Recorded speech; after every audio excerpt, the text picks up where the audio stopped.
He walked on to Good Morning America expecting warmth questions about kindness, charity, and hope. But under the bright studio lights, something darker stirred. What began as a friendly interview turned into a quiet ambush, each question sharper than the last. And when Keanu finally stood up, live on air, the world realized this wasn't a walkout. It was a reckoning. Before we continue this incredible story, let us know where you're watching from. If you enjoy stories like this, subscribe to the channel, because tomorrow we have another inspiring story you won't want to miss. The city was barely awake when Keanu Reeves stepped out of the black SUV on West 67th Street. The morning air was crisp, carrying the quiet hum of New York just before rush hour took hold. He wore a simple black jacket, jeans, and a soft gray shirt, nothing flashy, nothing that announced the presence of a movie star. A coffee cup in his hand, a small nod to the driver, and he walked toward the studio doors like any ordinary man heading into work. Inside the ABC building, the usual flurry of morning show chaos unfolded: interns darting between hallways, producers clutching clipboards, stagehands whispering into headsets. But when Keanu entered, the rhythm shifted slightly. Conversations softened, heads turned. Even the most seasoned crew members straightened a little. There was something about his presence, quiet, grounded, respectful, that changed the air in subtle ways. He wasn't loud or demanding. He smiled at the receptionist by name, greeted a camera operator he remembered from a past interview, and shook hands with the sound engineer before heading toward the dressing room. "Morning, Mr. Reeves," one assistant said nervously, as she passed him a schedule. "Good morning," Keanu replied kindly. "And please, it's just Keanu." The young woman smiled in relief. His tone carried no pretense, no hint of celebrity distance. He asked her about her day, listened when she answered, and even thanked her for her work. Moments like these were small, invisible gestures to most, but to those around him, they lingered. Backstage, the crew moved briskly to prepare for the upcoming segment. It was a standard slot, a 15-minute interview about his new documentary, Hands That Heal, a heartfelt project following hospital volunteers across the country. The film had quietly grown into a nationwide conversation about compassion and the unsung heroes of everyday life. People loved it not because of Keanu's fame, but because of its honesty. A producer entered with a polite smile, clipboard in hand. "Keanu, great to have you here again," she said warmly. "This'll be easy. Just some light questions. Positive stuff. Feel-good energy." Keanu smiled gently, but his eyes flickered. Perceptive. He'd been in this world long enough to know when light questions sometimes carried heavier shadows. Still, he nodded. "Sounds good," he said calmly. The hum of the studio grew louder as the minutes ticked down. He could hear the muffled applause from the earlier segment. Then a voice through the intercom called, "We're ready in 5. Keanu stood near the edge of the stage, watching from behind the curtain as the segment before his wrapped up. The familiar rhythm of morning television echoed around him, the host's polished laughter, the click of cameras shifting angles, the applause sign flashing above the audience. It all moved with mechanical precision, like a well-rehearsed play. Yet underneath the gloss, he sensed something different this time, something faintly scripted beyond the usual performance. He breathed slowly, grounding himself the way he always did before interviews. Years of being in the public eye had taught him the value of stillness. The crew hurried around him, an assistant fixing a mic wire, a stylist smoothing his sleeve, but his focus stayed inward. He wasn't nervous, just alert. He'd learned to read energy long before words were ever spoken. And the energy here felt tight, controlled. From the corner of his eye, he caught sight of the audience through a narrow gap in the curtain. A mix of excitement and reverence filled their faces. Some held up phones, others whispered to each other with disbelief that he was really here. Few guests, even among Hollywood elites, inspired that kind of quiet admiration. It wasn't because of fame. It was because of reputation, decades of humility, generosity, and decency that had built something far more enduring than celebrity. The stage manager motioned him forward. 30 seconds, Keanu. You're up next." He gave a small nod and stepped into the light. Warm beams from overhead lamps washed across the polished floor, illuminating the Good Morning America set in soft gold tones.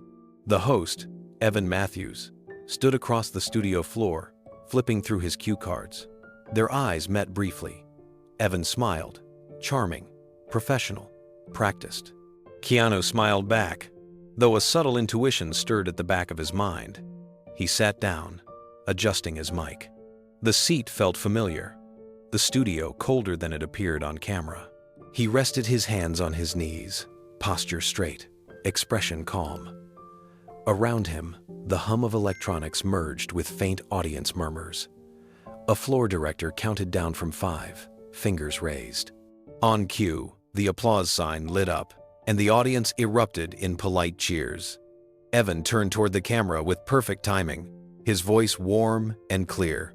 Our next guest needs no introduction. Actor, musician, and humanitarian Keanu Reeves joins us this morning. Keanu smiled again, but this time, something about the moment felt heavier than it should. The applause faded, replaced by the low hum of anticipation that filled the studio whenever a major guest sat down. Keanu adjusted slightly in his chair as Evan Matthews leaned forward with that trademark broadcaster charm. The lights above them blazed brighter than usual, their heat pressing down. But Keanu stayed centered, calm, grounded, the same way he did before a film's first take. Keanu, it's great to have you back. Evan began smoothly, his tone polished for live television. We've all been talking about your new documentary, Hands That Heal. It's such a moving piece of work. Tell us what inspired it. Keanu smiled softly, the lines around his eyes deepening. It started after I spent time visiting hospitals a few years ago, he said, voice even and reflective. I met volunteers who show up every day, quietly doing the work no one sees. I wanted to tell their stories. Real kindness doesn't always make headlines, but it's what keeps the world turning. The audience nodded, a few clapping again. Evan smiled, but something in his eyes flickered too sharp, too curious. And you didn't narrate it yourself? He asked. Keanu shook his head. No. I wanted the focus on them, not me.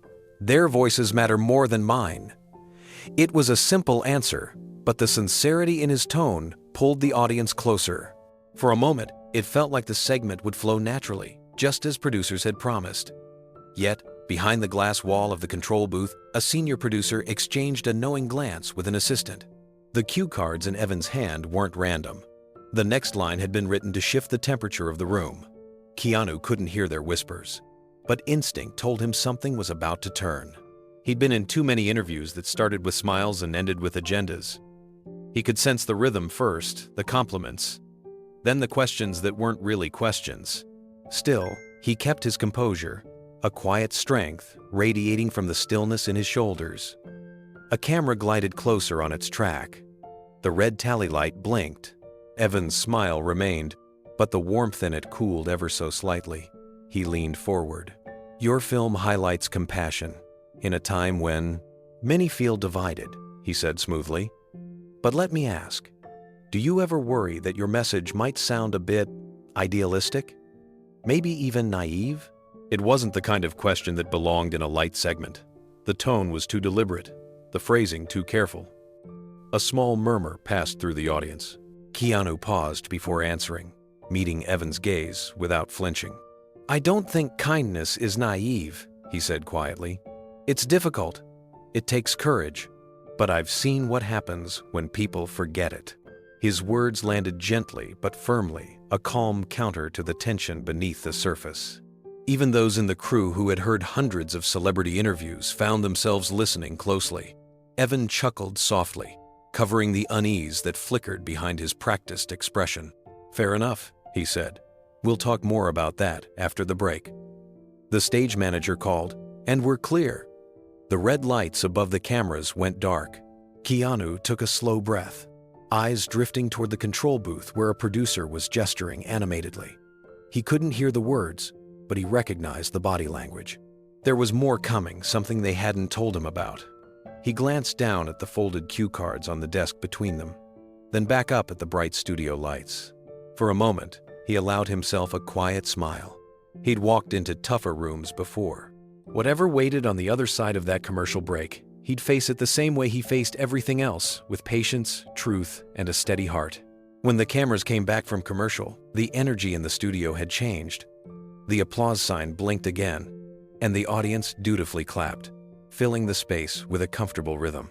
Evan Matthews turned toward the camera with a grin perfected over 20 years of television. "Welcome back," he said brightly. "We're here with Keanu Reeves, one of Hollywood's most beloved actors, whose new documentary, Hands That Heal, is touching hearts around the world." Keanu smiled politely, giving a small nod. "Thank you for having me, Evan." His voice was steady, soft but confident, the kind of tone that made people lean in rather than pull back. Evan started light, keeping the surface smooth. "So, Keanu," he said with that friendly lilt, "between filming, motorcycles, and music, you're always doing something unexpected. Tell us, how do you balance all of that with such calm?" Keanu's smile deepened slightly. "I don't really think of it as balance," he said. "I just try to focus on what feels meaningful at the moment. Whether that's working on a story or riding a bike, it's all part of staying alive in the world, you know?" The crowd chuckled warmly.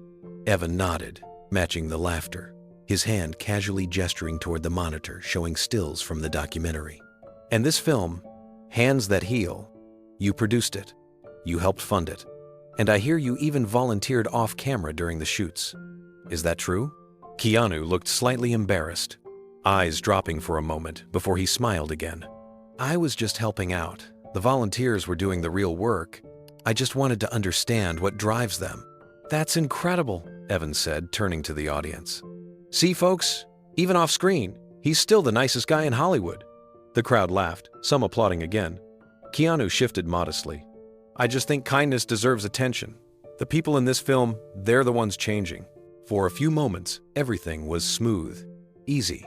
Evan kept his questions warm and practiced about compassion, charity, and gratitude. Keanu responded with humility every time, turning praise back toward others, the way he always did. But then, as Evan glanced down at his cue cards, his tone shifted slightly. The warmth in his smile cooled, almost imperceptibly. "You've built a career around humility and staying out of the spotlight," he said. "But do you ever feel responsible for the influence you have on people? I mean, millions follow your example." Keanu blinked once, measuring his words before answering. Something told him this wasn't just small talk anymore. Keanu gave a faint smile, the kind that acknowledged the weight of the question without rushing into it. "I think influence is a funny thing," he said. "You don't always see it, and you don't always mean to have it. I just try to live my life with decency. If that inspires someone, that's humbling. But I'm not out here trying to set examples. I'm just human, like everyone else." The audience reacted with a soft murmur of appreciation. It was the kind of answer they expected from him. Humble, reflective, grounded. But Evan didn't move on. He tilted his head slightly, his smile tightening. "Sure," he said. "But whether you intend it or not, you've become a cultural figure. Your words and choices carry weight. When people see you avoiding politics or social debates, they read that silence too. Doesn't that ever concern you?" The question hung between them like a thread, pulled too tight. A subtle hush fell over the crowd. Keanu shifted gently in his chair, not out of discomfort, but thoughtfulness. "I think," he said carefully, "that people talk too much about what divides them. I'd rather focus on what connects us. The volunteers in my film didn't ask anyone what they believed before helping them. They just helped." A few people in the film, audience clapped quietly. Evan's smile didn't falter, but his eyes sharpened. "That's admirable," he said, his tone friendly on the surface, but edged with something else. "Still, some would say you have a responsibility to use your platform more directly. Silence, to some people, feels like taking sides." Keanu leaned back slightly, his posture calm, his gaze steady. "Or maybe," he replied, "silence is just listening. The world could use a little more of that." The crowd responded, with a louder burst of applause this time. Evan chuckled, a practiced broadcaster's laugh, but it didn't reach his eyes. The control room lit up with whispers over the intercom. The producer's voice came through faintly in Evan's earpiece. "Good tension. Stay there." He nodded slightly, straightening his cue cards. "That's an interesting take," he said. "But don't you think sometimes silence can be misinterpreted as indifference? People want their heroes to speak up." Keanu's smile returned, softer now, almost wistful. "Maybe they should stop looking for heroes," he said. "Maybe they should start being the voice they're waiting for." The studio went still for a moment.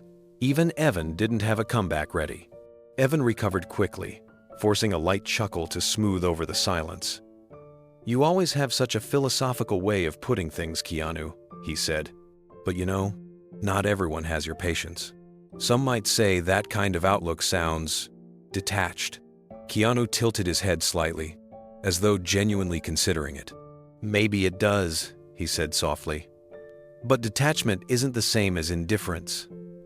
You can care deeply about the world without needing to shout about it. I just think actions speak louder when you don't have to announce them." The audience murmured in agreement. It wasn't a defensive answer. It was calm, reflective, typical Keanu. But behind the cameras, the control room buzzed again. The producer whispered something to the director. "Push him. Get something headline-worthy." The director nodded, signaling Evan through a subtle hand motion. Evan shifted in his seat. "Let's talk about your life outside of work," he said with an almost cheerful tone. "You've been called Hollywood's most humble superstar. You ride the subway, you talk to fans, you live pretty quietly. But don't you ever get tired of being the world's nice guy?" The audience laughed lightly, but Keanu didn't. He smiled faintly, almost kindly. "I don't really think about labels," he said. "If someone wants to call me that, it's their view. I just try to live with gratitude." Evan nodded, but pressed further. "Gratitude is great," he said, his voice soft but probing. "But sometimes being the nice guy can mean avoiding conflict. You seem to stay away from controversy completely. Don't you think it's time to take a stand on something bigger?" Keanu leaned forward slightly, resting his hands together. His tone was still measured, almost serene. "I do take a stand," he said. "Every day. By treating people kindly, even when the world tells you it's weakness. By doing work that uplifts instead of divides. That's my stand." It was the kind of answer that could have ended the segment beautifully. But Evan wasn't ready to let go. He smiled again. That perfect on-camera expression hiding the ambition behind his eyes. "And yet," he said slowly, "some people think kindness isn't enough anymore. That silence from people with influence can actually do harm." The air seemed to tighten. A few members of the audience exchanged glances. Even the cameraman, who had been adjusting focus, stopped for a second to watch. Keanu's voice lowered, almost a whisper, but firm. "Maybe harm doesn't come from silence," he said. "Maybe it comes from speaking without understanding." The crowd responded instantly with quiet applause, scattered but sincere. Evan smiled through it, but the edges of his composure began to show. He leaned closer, his tone sharpening, though his face stayed friendly. "That's a powerful sentiment," he said. "But surely, with your platform, you can do more than talk about kindness. You could influence policy, movements, change." Keanu's gaze didn't waver. "Change starts with respect," he said, "not headlines." The words landed heavier than anyone expected. The control booth fell silent for a few seconds. On the monitor, the director mouthed, "Keep rolling." They knew something real was unfolding, something they hadn't planned for, but couldn't look away from. Evan glanced down at his cards, pretending to search for the next question, but his thoughts were already racing. The segment that began as a friendly chat was turning into something far more unpredictable. Keanu sat still, serene, unaware of how his quiet honesty had just shifted the tone of the entire broadcast. He didn't know yet that the next few questions would ignite a storm, and that his calm, unshakable response would soon make television history. The next segment began with the crisp shuffle of cue cards. Evan Matthews smiled toward the camera, but the warmth no longer reached his eyes. He'd played the friendly host long enough. Now, he wanted something more. He flipped to a new card, the paper making a sharp sound that cut through the studio silence. "Keanu," he began, his voice still smooth but faintly edged. "Your film celebrates compassion and selflessness. It's beautiful work. But some people say it ignores something important: accountability. The last word hung in the air. Even before the audience reacted, Keanu could feel the subtle tension spread through the room. Accountability, he repeated softly, looking at Evan with calm curiosity. Accountability? For what? Evan's smile tightened. Well, he said, feigning hesitation. Some critics say that your message, this idea of kindness above all, can sound like avoidance. They argue it sidesteps the real issues of privilege and responsibility. That maybe, just maybe, silence in today's world isn't neutral at all. It's a kind of privilege. The murmur began instantly, soft gasps and whispers from the audience, the faint creak of camera equipment shifting for a close-up. Keanu stayed perfectly still, his breathing slow, his posture relaxed. Only his eyes changed steady now, focused, the kind of stillness that demanded attention. I see, he said quietly. The pause was deliberate, respectful. You're saying silence can be misunderstood. Evan nodded quickly. Exactly. People look up to you. They follow your example. Don't you ever feel responsible for how your silence might be interpreted? Keanu took a moment before answering. His tone was soft, but it carried the weight of reflection. Sometimes silence isn't avoidance, he said. Sometimes it's respect. You can't always speak over the noise and expect to be heard. Sometimes you listen instead. The studio fell quiet again. A few, one providing. People in the crowd nodded. Others just stared, unsure if they were witnessing discomfort or depth. Keanu didn't shift, didn't retreat. He had answered with honesty, not defense. Evan forced a laugh that sounded thinner now. Respect is good, he said, but don't you think silence can also protect comfort? Isn't that the opposite of compassion? Keanu's lips curved faintly. No, he said simply. It protects peace, and peace isn't comfort, it's courage without noise.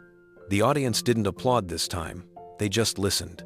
Evan hesitated, glancing toward the control booth. The producer's hand motioned for him to keep pushing.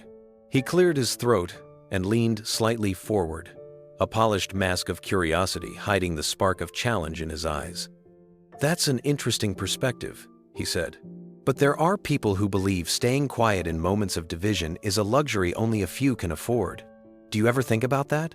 Keanu met his gaze steadily. I do, he said. But I also think reacting to everything doesn't heal anything. My work has always been about empathy, not argument. I make films that remind people what we share. That's where I put my energy. Evan smiled thinly. So, in other words, you choose to stay out of the fight? Keanu tilted his head slightly. I don't stay out of it, he replied. I just fight differently. The audience stirred, intrigued by the calm firmness in his voice. His words weren't defensive. They were deliberate, like he was teaching something without ever raising his tone. Evan pressed again. But people expect their heroes to speak up, especially about injustice. Keanu nodded once. And they should. But not everyone speaks the same way. Some use microphones.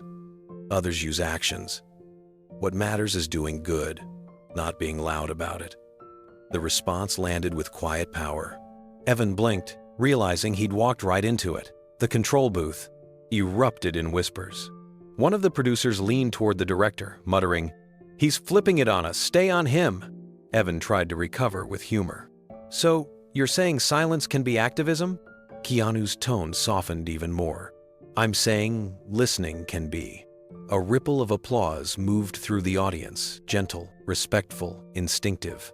Keanu didn't look around or acknowledge it. He stayed focused on Evan, his demeanor steady, his eyes kind but unflinching. Evan exhaled quietly through his nose, forcing a smile. That's a poetic answer, he said. But it might frustrate some people who want clear opinions. Don't you worry about being misunderstood? Keanu's gaze didn't move. Being misunderstood isn't new, he said. But if you're honest, time clears the fog. The crowd murmured again, the tension slowly shifting. Evan looked down at his notes, realizing he was losing control of the narrative. What was supposed to corner Keanu was somehow becoming a mirror, reflecting the show's own motives back at itself. The studio felt different now. The cheerful, predictable rhythm of morning television had been replaced by something heavier, real, unscripted, electric.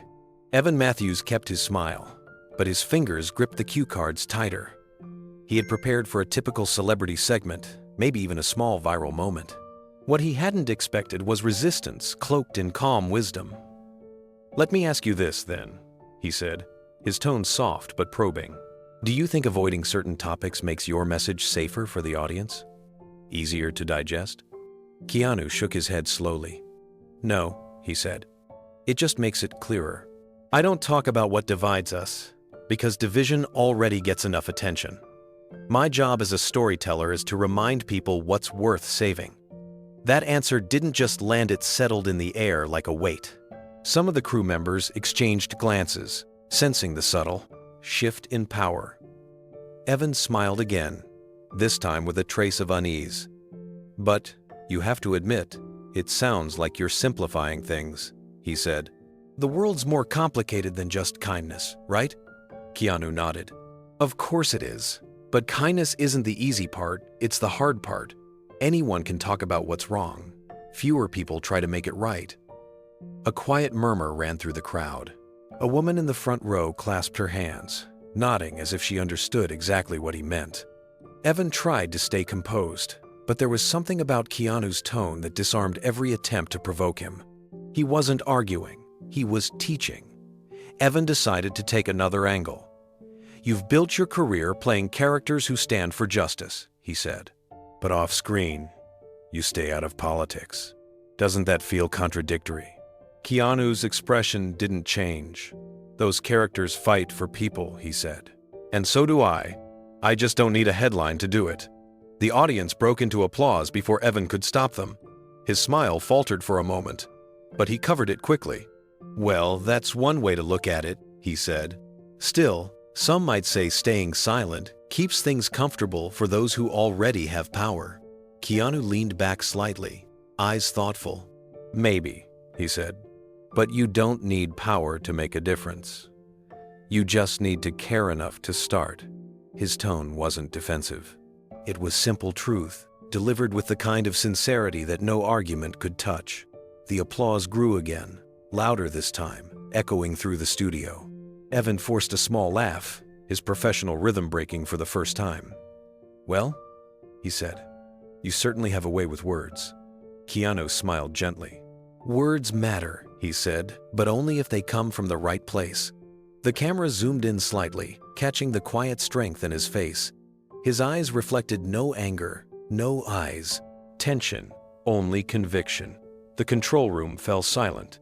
Even the producers stopped whispering. The air between them had changed completely. What started as a casual interview was now something else, something unplanned, honest, and dangerous for television's usual polish. Evan looked down at his notes again, realizing every line on those cards suddenly felt smaller than the man sitting across from him. He flipped to a new one, pretending to stay composed, but his fingers trembled slightly as he did. Keanu folded his hands together and waited patiently, unaware that he had just crossed the invisible line between being a guest and becoming the moment. The camera lights flared again as Evan Matthews adjusted his posture, his tone turning sharper while maintaining that careful, practiced smile. "Let's talk about the response online," he said. "Your documentary has been praised for its message of compassion, but it's also faced criticism. Some say it avoids the harder conversations, things like inequality and justice. How do you respond to that?" Keanu looked at him calmly. "The film isn't about politics," he said. "It's about people. It's about ordinary men and women who help others without asking who they voted for, what they believe, or where they come from. It's about seeing each other as human again." Evan nodded, but his eyes flickered toward the camera, as though searching for something, an edge, a spark. "But," he said, "don't you think that approach, staying neutral, staying apolitical, can come off as dismissive to people who are fighting for causes that matter?" The audience shifted in their seats. The tone had changed again, and everyone could feel it. Keanu remained steady, his expression open but guarded. "I don't think caring about people is ever dismissive," he said. "Kindness doesn't erase struggle, it makes it bearable." Evan leaned back, pretending to laugh lightly, though the sound was brittle. "That's a nice sentiment," he said. "But there are people online saying your message is too safe, that it sounds like a way to avoid taking responsibility." Keanu's brow furrowed slightly, though his voice stayed soft. "Responsibility doesn't always mean taking sides," he said. "It means showing up. It means doing the work. The volunteers in my film didn't post about helping people, they just helped." A soft murmur passed through the crowd. Even those who came for celebrity chatter were drawn in now, sensing something deeper happening. Evan, though, wasn't done. "Still," he said, flipping his next cue card, "you've made statements in the past about compassion being the only solution to division. Some people online took that as you saying protests and activism aren't necessary. Do you stand by that?" Keanu met his eyes. "I said compassion is the foundation of everything," he replied quietly. "Without it, all we do is argue about who's right instead of fixing what's wrong." The studio grew quieter. The lights buzzed softly overhead, the audience barely breathing. Keanu's calm was unshakable, but everyone could sense the pressure mounting. Evan shifted in his chair, the smile still painted across his face, though a flicker of frustration glimmered beneath it. He wasn't used to guests holding their composure this well. Most stars tried to charm or dodge, but Keanu didn't play either game. He simply was calm, unshakable, and quietly firm in every word he chose. Evan turned another card over. "You've said before," he began, his tone deceptively conversational, "that the best way to change the world is through compassion. But there's a lot of chatter online saying that kind of thinking is outdated. That real progress takes confrontation, not kindness." He glanced up quickly, watching for a reaction. Keanu didn't flinch. His gaze softened, thoughtful. "People confuse confrontation with courage," he said. "Courage isn't about shouting louder. It's about doing the right thing even when no one's watching." The words were simple, but they carried a quiet weight that pulled the room into stillness.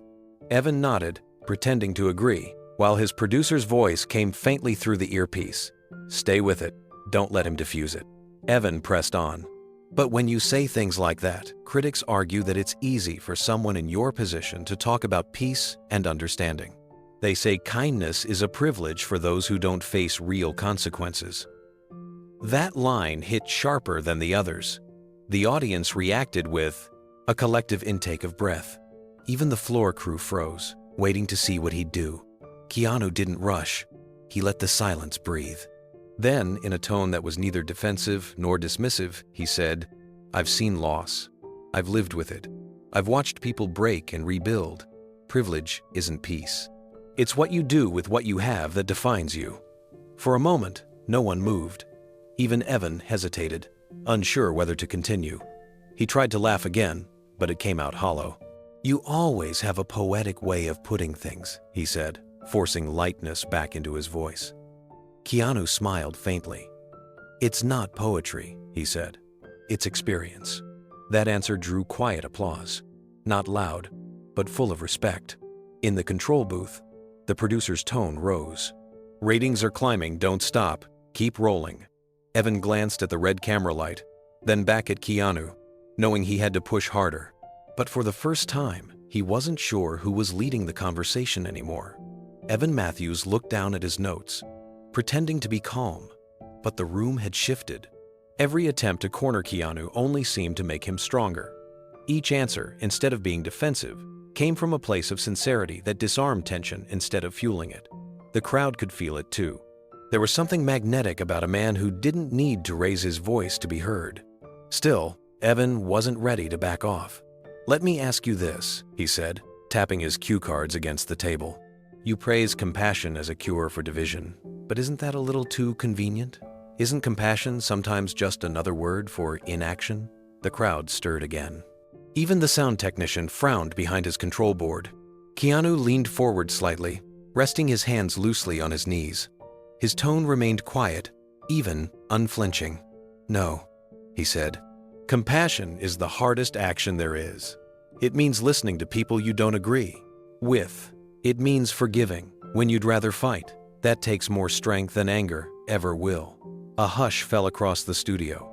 There was no applause this time, no reaction, just silence. It wasn't discomfort anymore. It was respect. Evan forced another smile, but his confidence was beginning to slip. "But don't you think," he tried again, "that staying neutral in a time of conflict sends the wrong message? People expect you to take a side." Keanu's eyes held his. "I have," he said softly. "I've chosen humanity." The words landed like a quiet explosion. The crowd reacted instinctively, applause rising again, louder now, echoing through the stage. A producer in the booth mouthed to the director, "Don't cut. Keep it live." The red light above the camera glowed brighter, capturing every detail of the tension simmering between host and guest. Evan adjusted his tie, his tone edging toward impatience. "So you're saying that kindness itself is a kind of activism?" Keanu paused for only a second, his expression thoughtful but unwavering. "Maybe kindness is social justice," he said, "because it's the one thing that changes hearts before laws ever can." For a moment, even the camera crew forgot their jobs. One operator's hands trembled slightly as he refocused the lens, catching the soft lines of Keanu's face illuminated by the studio lights. The sincerity in his voice was undeniable. There was no performance in it. Evan blinked, realizing the moment was slipping away from him. He tried to recover, his voice light but tense. "That's a beautiful line, Keanu," he said. "But the world doesn't always reward kindness. Sometimes, it eats kind people alive." Keanu looked down for a second, almost smiling to himself, then met Evan's eyes again. "Maybe," he said. "But that's the risk worth taking, because cruelty never built anything that lasted." The audience erupted into applause again, longer this crew, time, more genuine. Even those who came for morning entertainment could sense they were watching something unscripted, something rare. The lights gleamed off the table between them, the reflection almost blinding. In the control room, the ratings monitor spiked. The producer grinned nervously. "This is gold," he whispered. "Do not cut to commercial." Evan forced another smile, but it didn't reach his eyes anymore. Across from him, Keanu sat quietly, still, unmoved by the pressure. The crowd was no longer watching a TV segment, they were witnessing a man refuse to bend. And for the first time, Evan realized he wasn't interviewing Keanu Reeves. He was standing in front of something much larger, a calm defiance that no amount of media polish could touch. The applause faded into an uneasy quiet. Evan Matthews straightened in his chair, his cards trembling just slightly as he flipped to the next one. The name Keanu Reeves glowed on the teleprompter beside the words "controversy" resurfaced. He had been told by producers to go deeper, to press where it might sting. The red light above the main camera blinked, signaling they were live again. Evan forced another smile, his voice carrying the practiced calm of a man stepping into dangerous ground. "Keanu," he began, "you've spoken beautifully about compassion and kindness. But I'd like to ask you about something you said many years ago in an interview. Back then, you told American Culture magazine that you believed America's problems could be solved by individuals, not systems. Do you still believe that?" The question landed like a cold wind. The room shifted. Even the audience sensed this wasn't a simple query. Keanu looked down briefly, his hands resting loosely in his lap. He inhaled through his nose, slow and quiet, then lifted his gaze back toward Evan. His eyes were calm, but behind them, there was depth reflection, not resistance. "I believe in people," he said softly. "Systems are built by them. When we forget that, we lose hope. No system can survive if the people inside it stop caring." A soft wave of applause rose from the audience, unsure but genuine. Evan nodded politely, waiting just long enough for the clapping to fade. Then he tilted his head, lips curling into a smirk meant to sound curious but dripping with accusation. "So," he said, "you're saying systemic injustice isn't real. The silence that followed was so complete, it seemed to hum. Keanu didn't move. His stillness was the kind that drew attention instead of deflecting it. Every camera in the room turned tighter, the frame narrowing to his face. He took another slow breath, the kind that bought time without showing hesitation. "No," he said finally. "I'm saying blame alone doesn't heal anyone." The words weren't defensive, but they carried quiet power. They weren't crafted to win a debate, they were meant to end one. A few people in the audience exchanged glances. Some nodded, others simply stared, realizing this conversation had stopped being about film or fame. It had turned into something heavier, something real. Evan's smile thinned as the air thickened between them. The line Keanu had just spoken, simple, calm, and unshakable, had changed the entire mood of the broadcast. What was meant to be a trap was quickly becoming a mirror. The control room whispered frantically, producers debating whether to cut to commercial, but no one dared break the moment. The tension on screen was too captivating to interrupt. Evan cleared his throat, trying to regain rhythm. "So if blame doesn't heal anyone," he said carefully, "what does? Are you suggesting people should stop holding power accountable?" Keanu didn't answer immediately. He leaned forward slightly, his hands folded loosely. His gaze didn't challenge, it steadied. "Accountability matters," he said, "but so does forgiveness. You can't fix a broken system if everyone inside it only points fingers. Change takes both responsibility and grace." The audience murmured, not sure whether to clap or stay silent. Evan picked up on the hesitation and pressed harder. "But isn't that easy for someone like you to say?" he asked. "You've had success, freedom, opportunities most people only dream of. How do you relate to ordinary people struggling in systems that fail them?" Keanu didn't flinch. He blinked once, his expression softening, and when he spoke, his tone carried no defensiveness, only truth. "Because I've known struggle," he said. "I've seen it up close. I've lost people I loved. I've seen what happens when life gives you no fairness at all. I don't pretend to have answers, but I do know kindness helps people survive it." The studio fell silent. His voice wasn't raised, but the weight of it filled every corner. Even the humming of lights seemed quieter. Evan looked briefly stunned, as though the response had touched a place he hadn't prepared for. He tried to pivot, his tone tightening. "That's moving, Keanu, but it still doesn't address the question. Don't systems have to change before people can?" Keanu met his eyes again, that same unshakable calm returning. "Systems are reflections," he said. "You change the reflection by changing the person in front of it." It was quiet again, the kind of silence that couldn't be edited or faked. The camera operators glanced at each other, realizing they were capturing something rare. A conversation that had slipped free from television polish into raw humanity. Evan Matthews hesitated for a moment too long. The cameras caught it, the subtle flicker in his composure, the brief pause that said he was no longer sure who was steering the conversation. He looked down at his notes again, his fingers brushing over highlighted lines that suddenly felt smaller than the man sitting across from him. He straightened his back and tried to recover. "You make it sound simple," he said with a practiced laugh. "But the world isn't built on simplicity. There are real injustices out there, corruption, inequality, systems that have failed people for generations. Don't you think it's naive to believe individuals can fix that?" Keanu didn't answer right away. He let the words settle, his gaze lowering briefly toward the desk. Then he looked back up. His voice was calm, but resolute. "It's not naive to believe in people. It's naive to believe anything changes without them. Systems don't heal on their own. People do. And when they start to care again, everything else follows." The response was soft but final.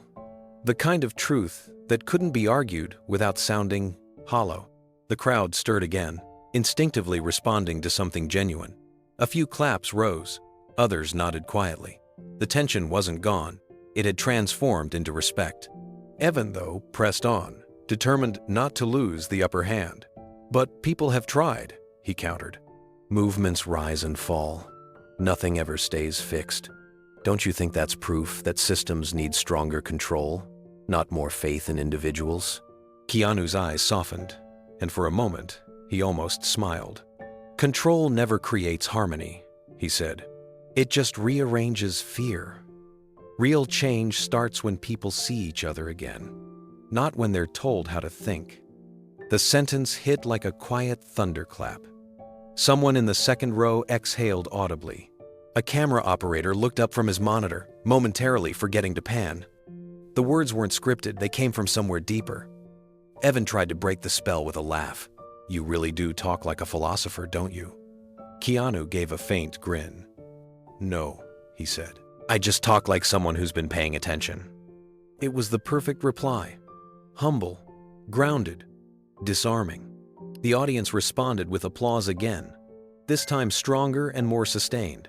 Evan's shoulders tensed slightly, the sound washing over him like a reminder that he'd lost control of the tone. The control room, meanwhile, lit up with activity. Numbers are spiking, a producer whispered. Keep him talking. Evan leaned in one last time. So, what would you say to people who think kindness is weakness? That empathy doesn't work in a world built on power? Keanu's gaze didn't waver. His tone was quieter than ever, but his words were clear. Power doesn't last. Compassion does. Empathy isn't weakness. It's what reminds us we're still human. That simple truth landed with the weight of something undeniable. For several seconds, no one moved. No one spoke. The only sound was the faint buzz of the lights and the quiet hum of the cameras. Evan exhaled through his nose, forcing one more polite smile, but his eyes betrayed him. He had thrown everything, provocation, spin, reputation, and none of it had rattled the man sitting before him. Keanu, serene and composed, sat in the center of that silence like a pillar. His words had turned the ambush into a lesson, his calm into quiet resistance. And as the camera zoomed in slowly, the viewers at home could see what the studio already knew. This wasn't just an interview anymore.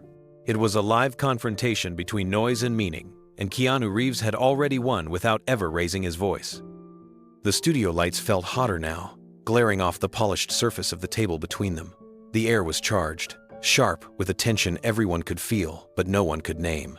Evan Matthews leaned forward, the smile on his face narrowing into something that wasn't quite friendly anymore. He'd lost control of the tempo, and he knew it. But if he could provoke emotion, even once, the balance might shift back. He rested his elbows on the desk, voice lowering just enough to sound intimate, though every word was sharpened like a blade. But don't you think that message minimizes the struggle of marginalized groups? He asked. When you say compassion is enough, aren't you simplifying real pain? The crowd went still. It was a question built to sting, a trap disguised as concern. But Keanu didn't move. His posture remained relaxed, his eyes calm but focused. When he spoke, his tone carried warmth, not defensiveness. No, he said evenly. It humanizes it. The words landed softly, but they struck deeper than a shout. The silence that followed stretched long enough for everyone to feel it. Evan's eyes flickered. Humanizes? He repeated, almost scoffing. That sounds poetic, but it doesn't fix anything.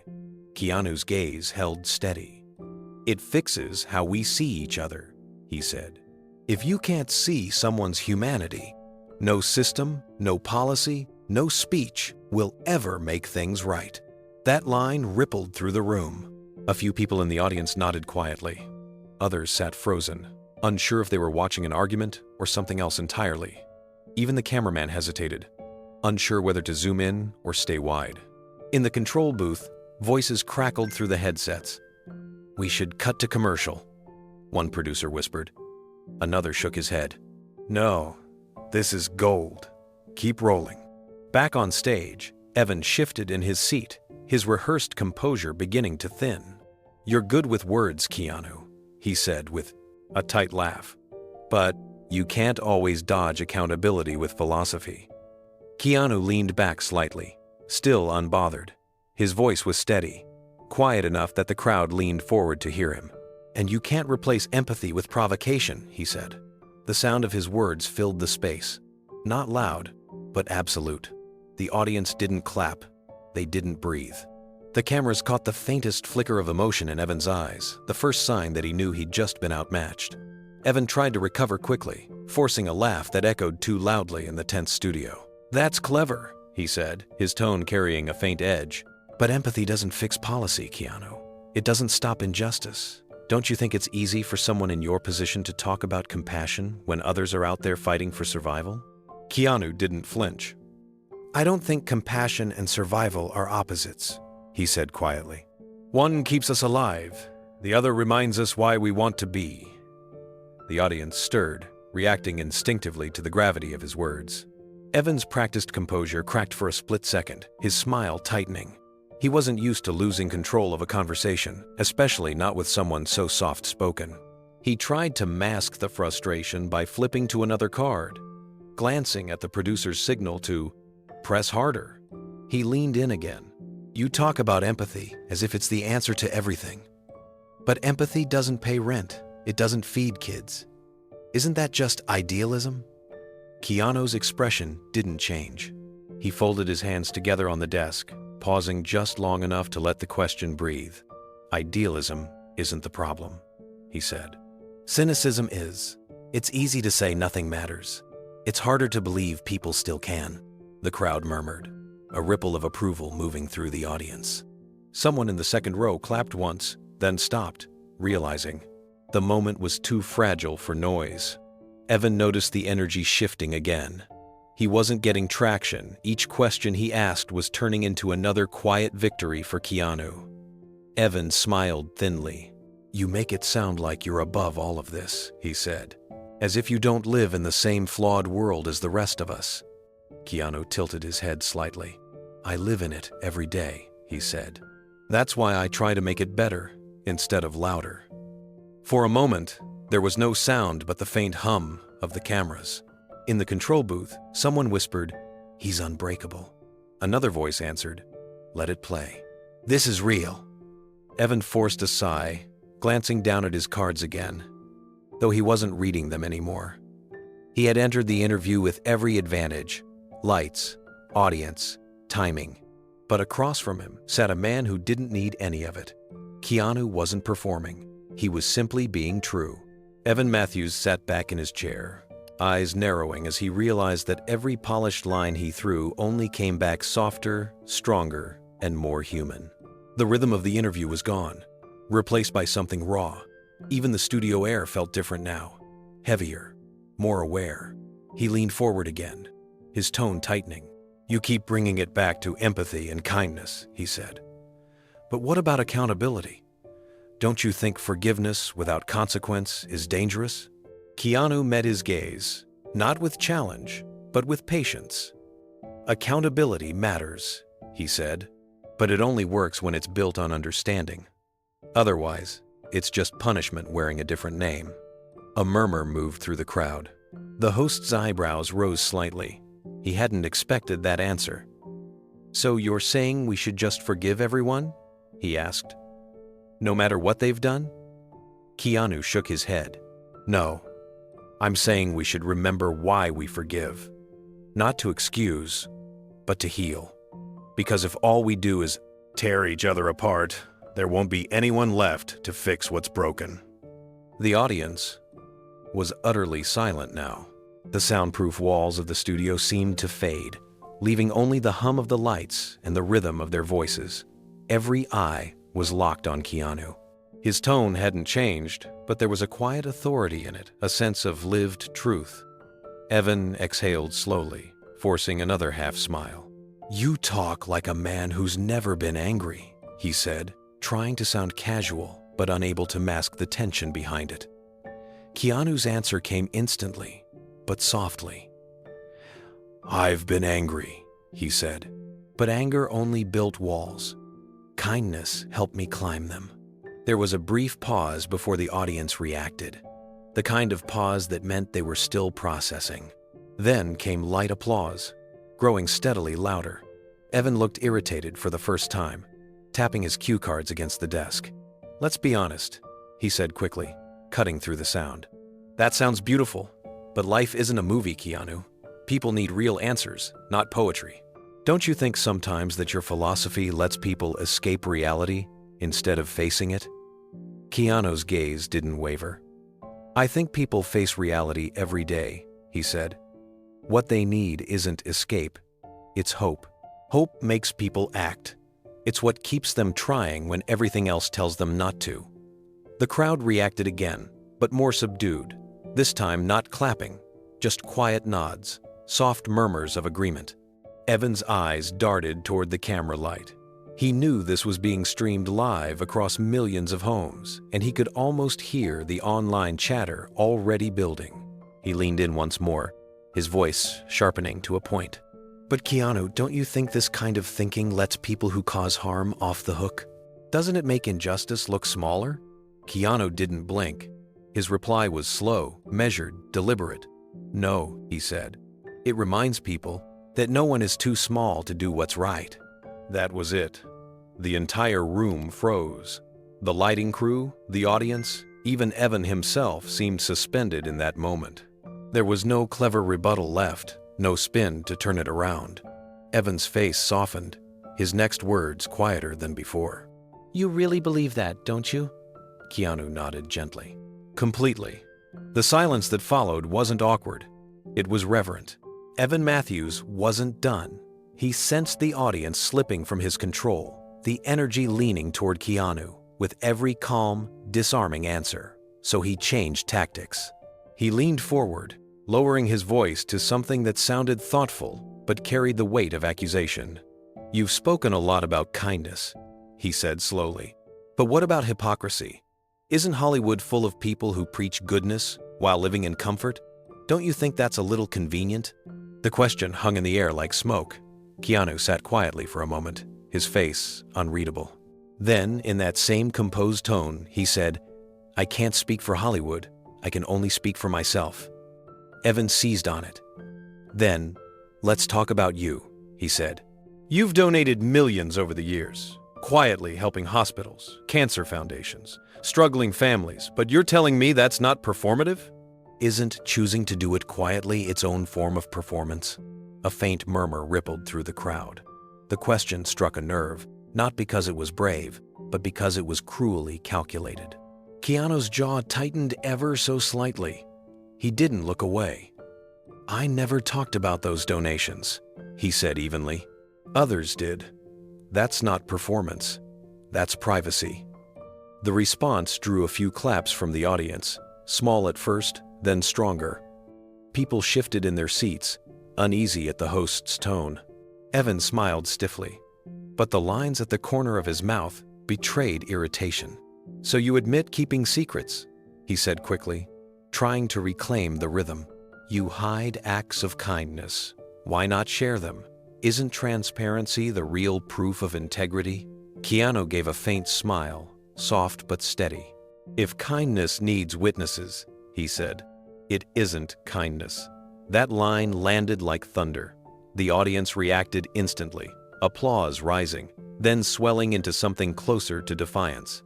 A woman in the back row stood up briefly, clapping harder than anyone else. Evan's composure cracked just enough for the cameras to catch it. His smile faltered. He glanced toward the control booth, but the producer didn't signal to cut. Ratings were soaring. The tension, uncomfortable yet magnetic, was exactly what they wanted. Evan Matthews adjusted his tie, trying to hide his discomfort behind a forced grin. That's a poetic answer, he said. But some people would say secrecy breeds questions. If you're really helping people, why not use your influence to inspire others to do the same? Keanu's tone stayed calm. I think inspiration comes from sincerity, not display. When someone does good only to be seen, they teach ego, not empathy. The people I've met who volunteer, who give, who help, they don't post about it. They live it.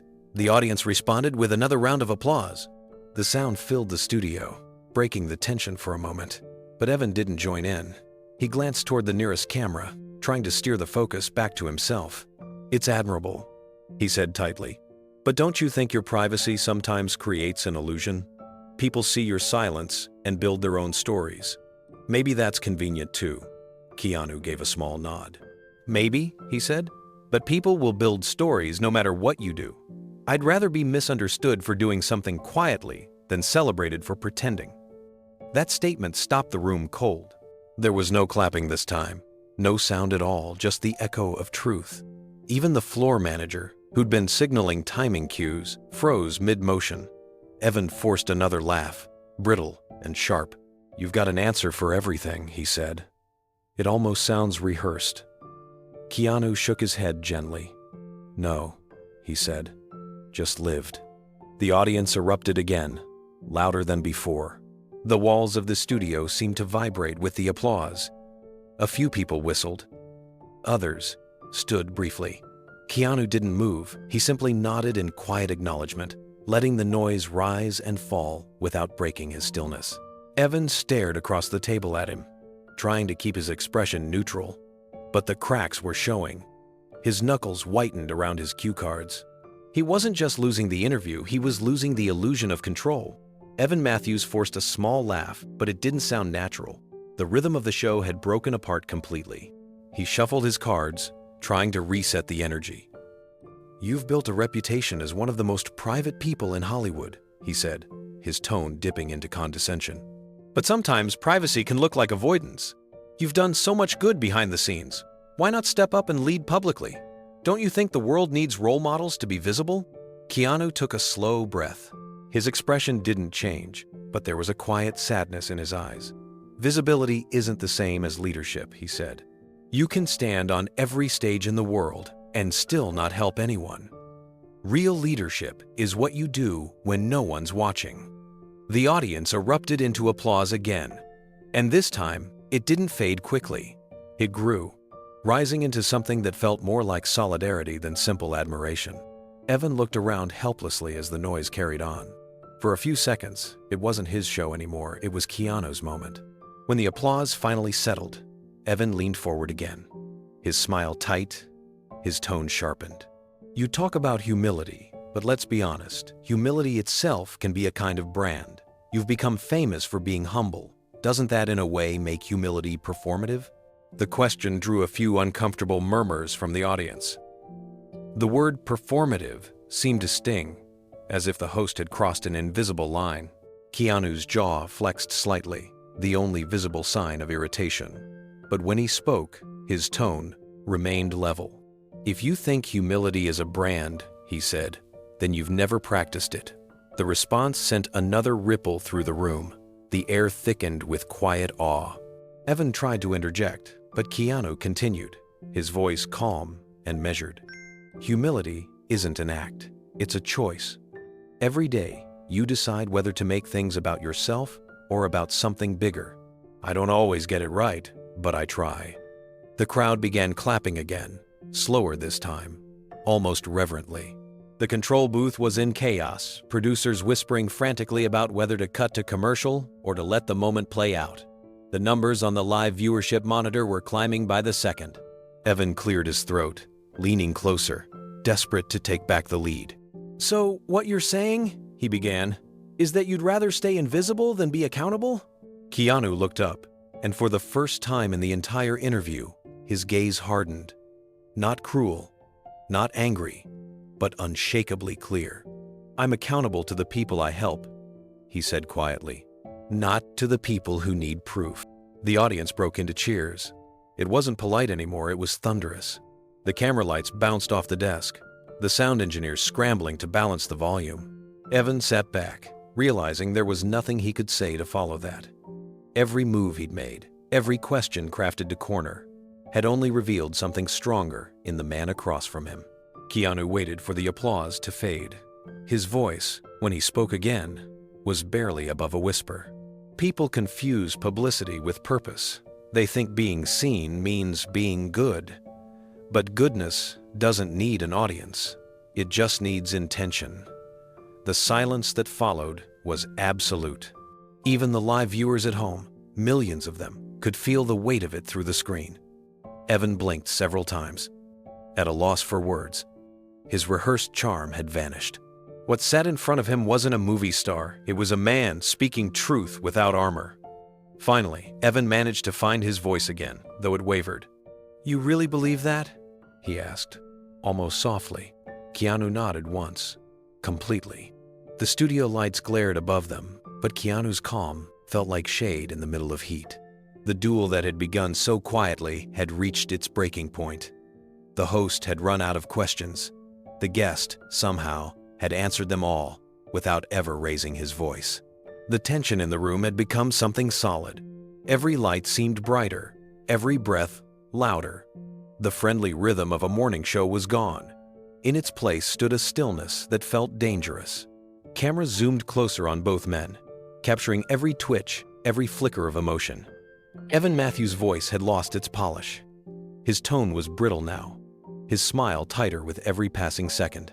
He shuffled his cue cards, stalling for composure. "Let's talk about something else," he said finally, though his tone betrayed that he wasn't done pushing. He glanced at the teleprompter, then looked back at Keanu with a calculated expression. "Recently, a headline went viral," he said, holding up one of the cards for the audience to see. It said, "Keanu Reeves refuses to comment on controversy." Do you remember that? Keanu looked down briefly, then nodded once. "Yes," he said, quietly. "I remember." Evan pressed forward, sensing his opening. That story was everywhere for days. People online were furious that you stayed silent about something so important. Why didn't you speak up? Why stay silent when millions of people look up to you? Keanu's face softened, but his tone remained calm, controlled. "Because speaking when you have nothing kind to say," he replied, "adds to the noise." The words struck the air like a bell. For a few seconds, no one moved. The audience sat frozen, unsure whether to clap or hold their breath. Even the steady hum of the studio machinery felt quieter. Evan blinked, surprised by the simplicity of the answer. He had expected justification, maybe regret, but this calm defiance was something he didn't know how to handle. He leaned closer, his voice low and incredulous.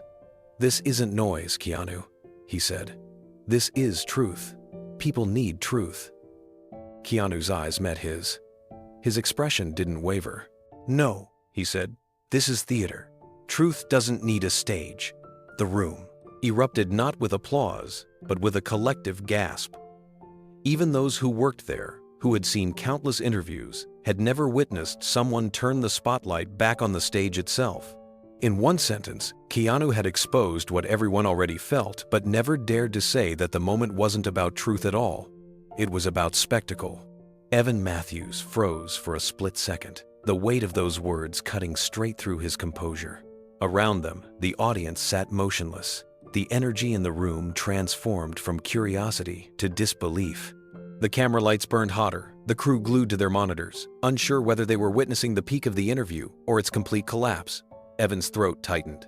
He forced out a laugh, thin and uncertain. "You're calling this theater?" he asked, his tone wavering between mockery and irritation. "This is journalism, Keanu. People watch because they care about what's happening in the world. They want the truth." Keanu didn't look away. "People want honesty," he said evenly. But somewhere along the way, honesty turned into performance. Everyone's competing to sound righteous instead of trying to be right. A hush spread through the audience again. Someone near the front whispered, "Wow," and it echoed just enough for the microphones to catch. Evan shifted in his chair, visibly unsettled. He had hosted politicians, actors, and CEOs, but never someone who dismantled the game while playing it. "Are you suggesting," Evan said, leaning forward now, "that all of this," he gestured toward the cameras, the audience, the lights, "is fake?" Keanu shook his head. "Not fake," he said softly.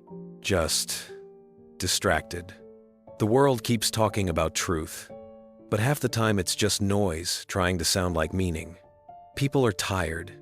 They don't need more talking. They need more listening," the crowd murmured again, nodding. Even the camera operators, professionals trained to stay detached, looked transfixed. Keanu's words weren't rehearsed. They flowed with the weight of lived reflection, the kind that couldn't be scripted. Evan inhaled sharply, his patience thinning.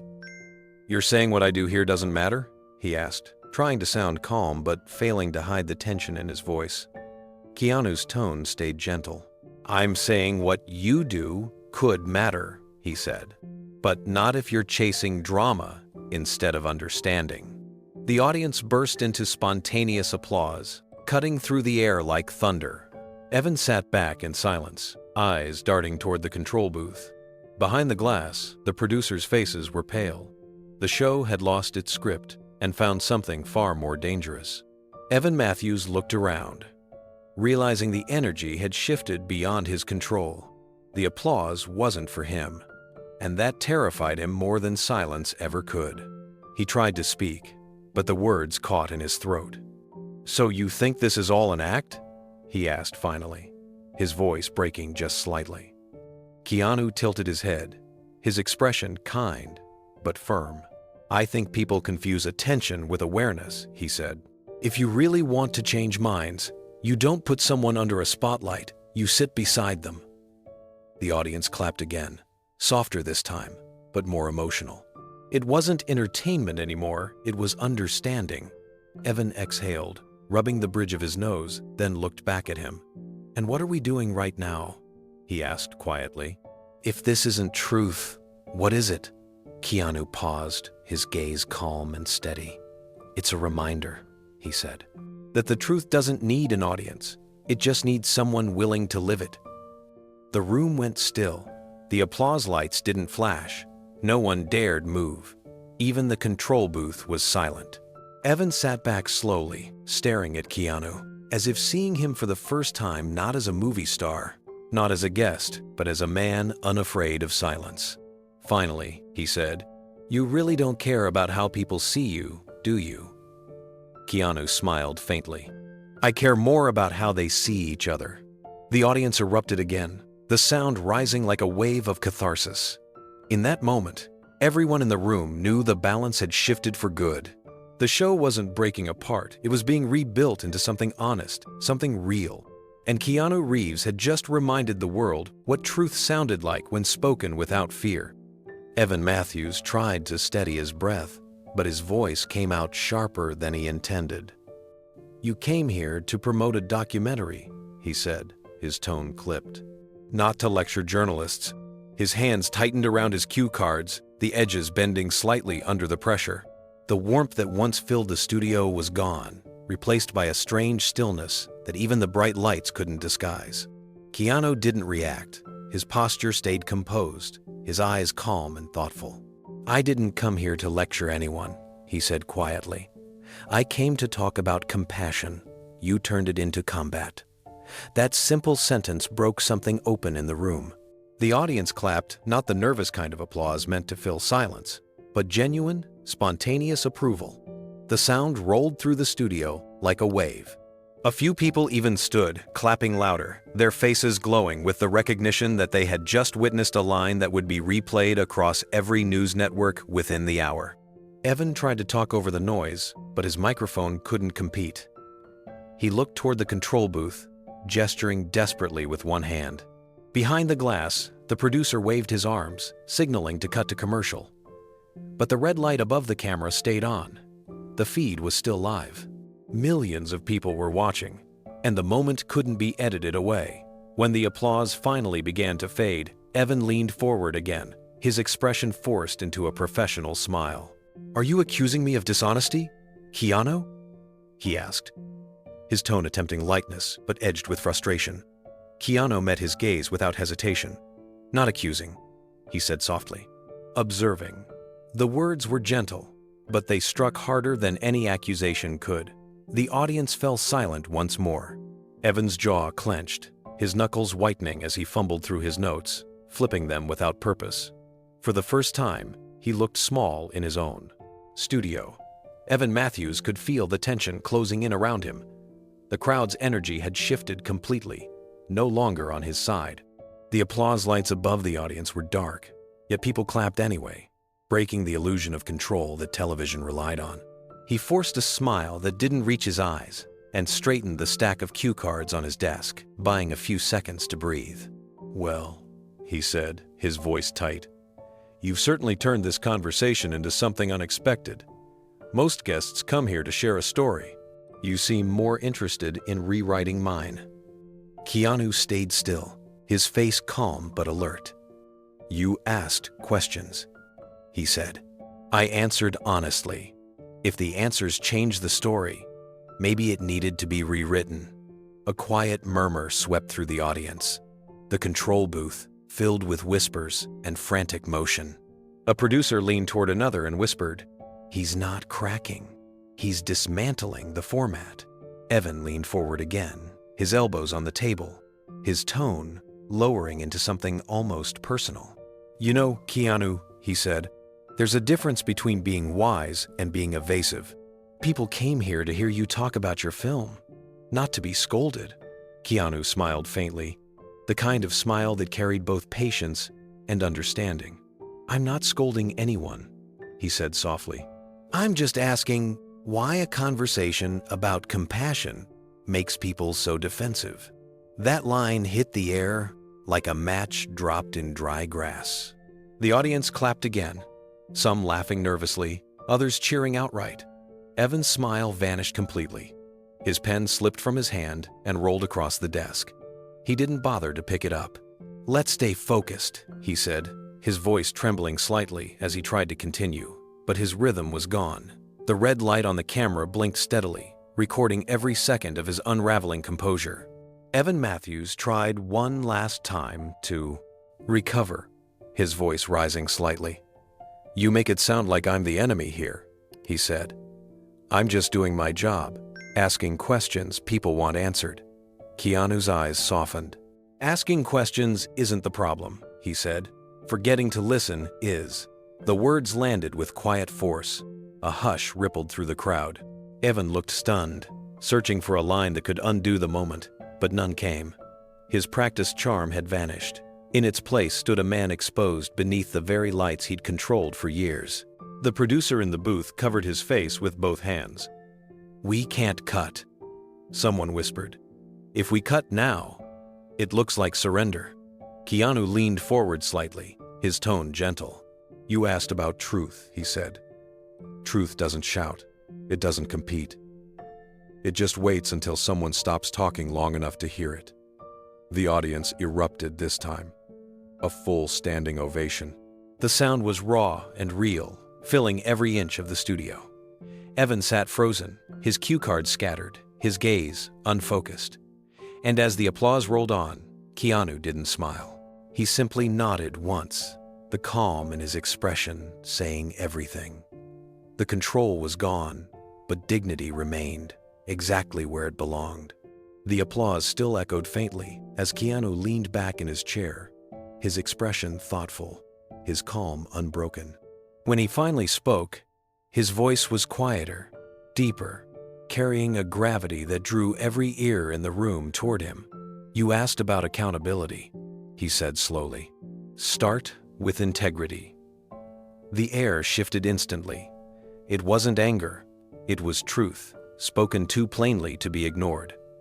A collective breath moved through the audience, a soft gasp of realization.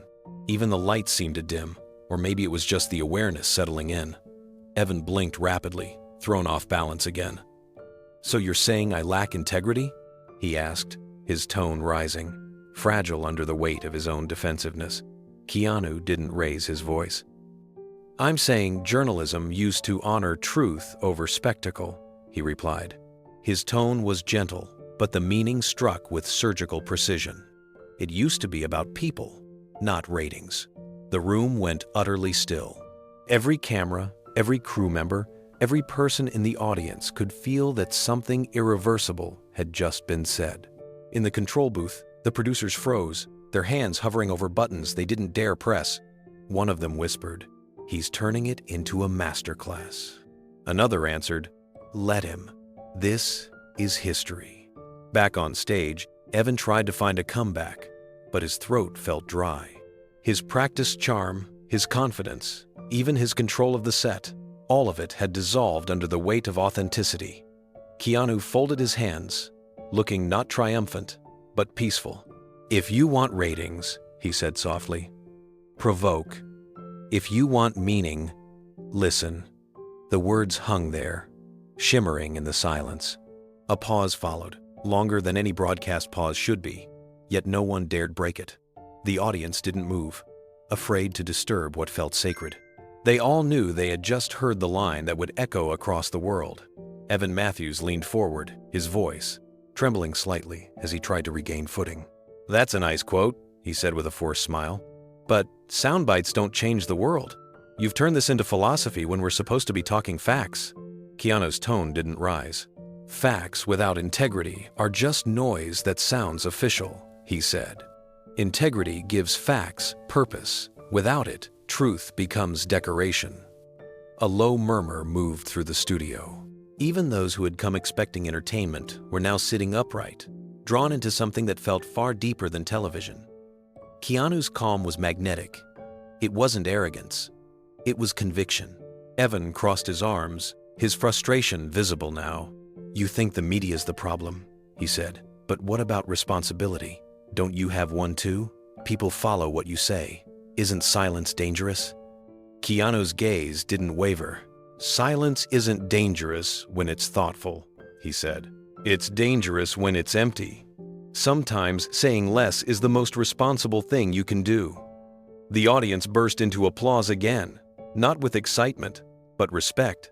Every face in the room seemed illuminated by something other than the stage lights, a quiet awareness that they were witnessing truth, not performance. Evan shook his head, his voice thinning. "You make it sound so simple," he said. Keanu leaned forward slightly. "It's not simple," he replied. "It's just rare." A pause followed, longer this time. The cameras zoomed in closer, capturing the reflection of light in Keanu's eyes. Eyes that looked neither angry nor triumphant, but grounded, steady, unbreakable. In the control booth, a technician whispered, "He's not answering questions anymore." The lead producer, without looking away from the screen, said quietly, "No, he's asking better ones." Evan Matthews stared across the table, his notes forgotten, his pulse thudding in his ears. The audience had stopped shifting or whispering. They were utterly still. Every camera remained locked on Keanu, whose calm presence seemed to fill the entire studio. Evan tried again, his tone hardening out of desperation. "You came here to promote a film," he said. "Instead, you're turning this into a lecture on morality." Keanu didn't flinch. "Maybe morality is the only story worth telling," he said quietly.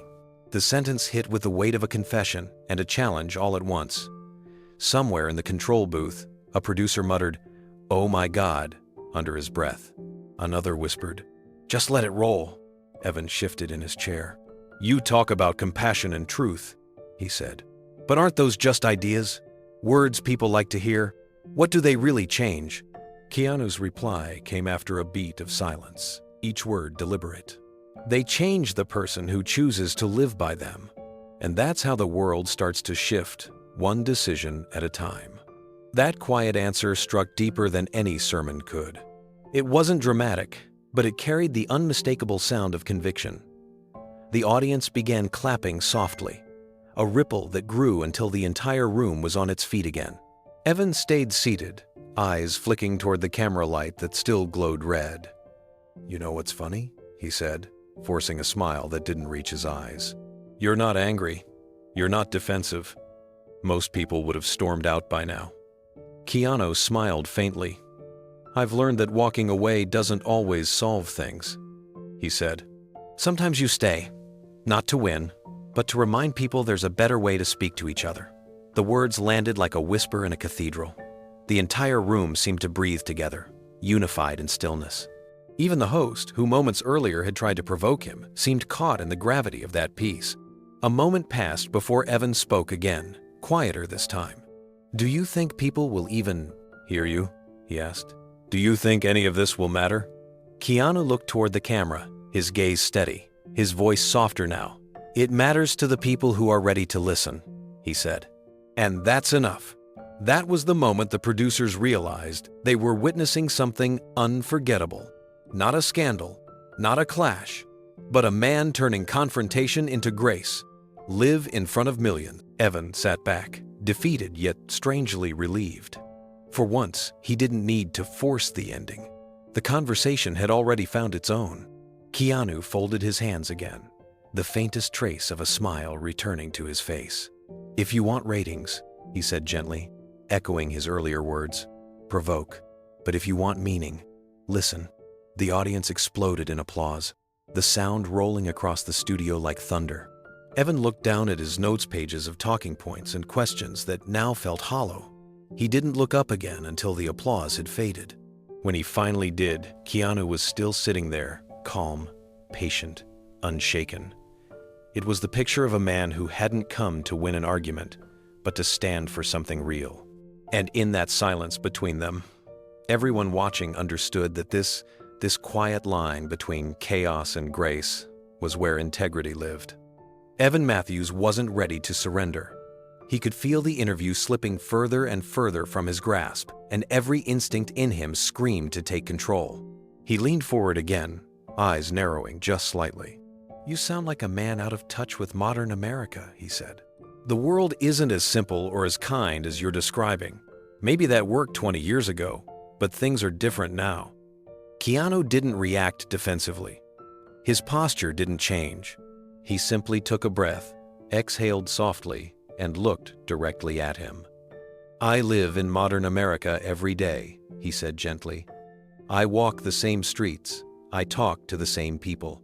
I see them help strangers, feed the hungry, raise children with hope they can barely afford. That's modern America too." The words landed quietly, but powerfully. A few members of the audience began nodding before they even realized it. One woman near the front whispered to her friend, "That's the truth," and the camera microphones caught it faintly. Keanu continued, his tone steady and sincere. "We talk about division like it's all that exists, but there's kindness everywhere. You just have to look for it, not on screens, but in people." The warmth in the room returned like sunlight breaking through clouds. The atmosphere that had been frozen with tension began to thaw. A ripple of soft applause grew from the back rows. Even some of the crew members behind the cameras were smiling now, their earlier anxiety melting into admiration.